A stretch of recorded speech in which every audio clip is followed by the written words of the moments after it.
ಇವತ್ತು ಬೆಳಿಗ್ಗೆ ಪುಲ್ವಾರ್ಪಲ್ಲಿ ಗ್ರಾಮದಲ್ಲಿ ಕಂಪ್ಲೇಂಟ್ ಬಂದಿತ್ತು ನಮ್ಗೆ ಒಂದು ಮನೆಯಲ್ಲಿ ಎಲ್ಲ ಸ್ಟಾಕ್ ಮಾಡಿದ್ದಾರೆ ಅಂತ ಅಂದ್ಬಿಟ್ಟು ಐಟಮ್ಸ್.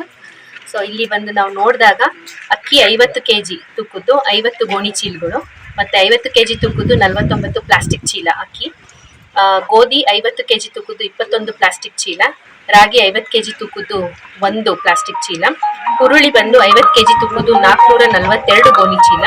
ಇದು ಬಂದು ಯಾವುದೇ ರೀತಿಯ ಬಿಲ್ ಈವರೆಗೂ ಕೂಡ ಸಬ್ಮಿಟ್ ಮಾಡಿರೋದಿಲ್ಲ ಅವರು ಹುರುಳಿದು. ಅದೇ ರೀತಿ ಖಾಲಿ ಗೋಣಿ ಚೀಲಗಳು ಬಂದ್ಬಿಟ್ಟು 133 ಇರುತ್ತೆ, ಖಾಲಿ ಪ್ಲಾಸ್ಟಿಕ್ ಚೀಲಗಳು ಬಂದು 200. ಇಷ್ಟು ಐಟಮ್ಸ್ ನಮಗೆ ಸಿಕ್ಕಿರುತ್ತೆ.